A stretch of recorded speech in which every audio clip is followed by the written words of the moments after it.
Holy Matrimony. Keys to Covenant.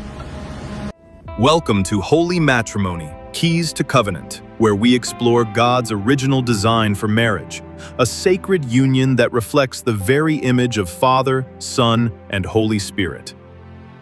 In a world that treats relationships like contracts, we return to the truth. Marriage is a covenant, a divine partnership shaped by Scripture, strengthened by love, and supported by emotional and spiritual maturity.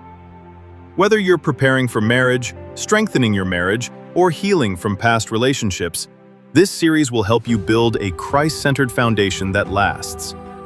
Together, we'll blend biblical revelation with practical psychology to elevate your understanding of covenant, communication, intimacy, and unity. This is Holy Matrimony, Keys to Covenant. Let's grow together.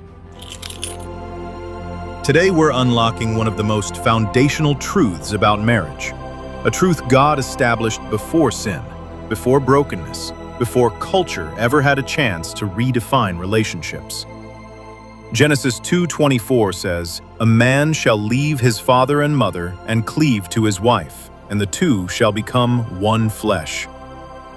This is not just a verse for weddings. It is the blueprint for covenant oneness. Let's start with the first part, leave. Leaving doesn't mean dishonoring your parents. It doesn't mean cutting off family. It means shifting your primary loyalty, your emotional center, and your relational priority. Before marriage, your identity is shaped by your family of origin. But in marriage, God creates a new family, a new unit, a new covenant. And for that covenant to thrive, the old attachments must take their proper place. This is where psychology and Scripture agree.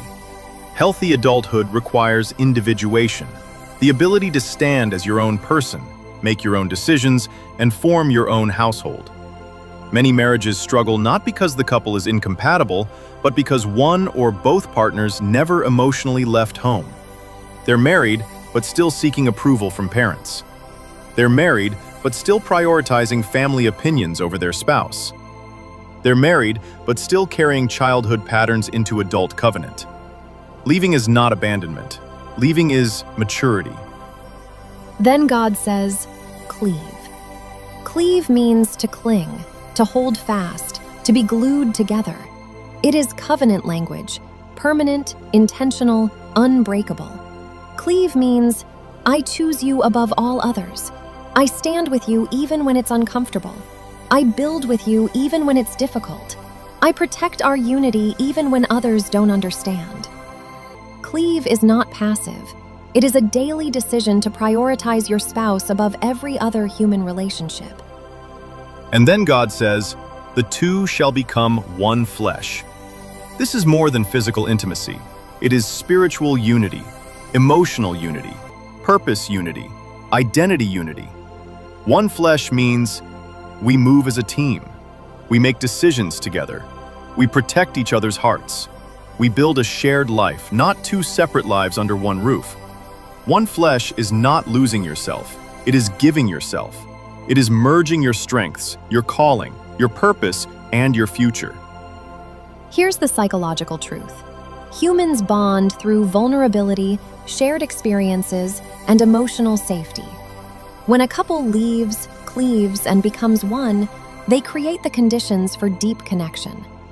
But when a spouse is still emotionally tied to parents, friends, or past relationships, it creates division, insecurity, and confusion. God's design protects the marriage from outside interference. So let's make it practical.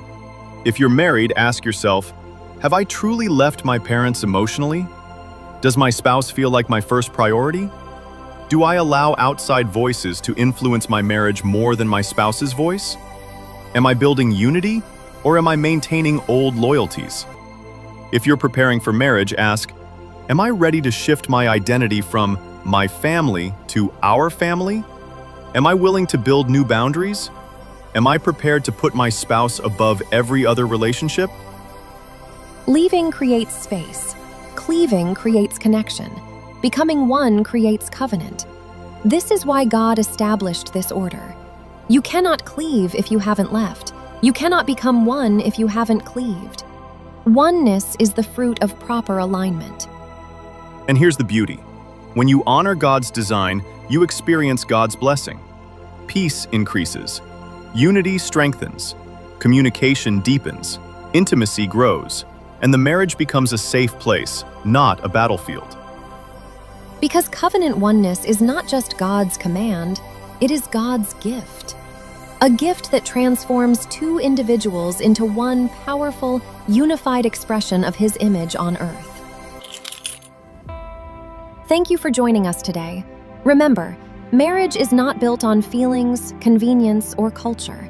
It is built on covenant, commitment, and Christ. Every step you take toward healing, unity, and understanding strengthens the bond God created between you. You're not just building a marriage, you're building a legacy.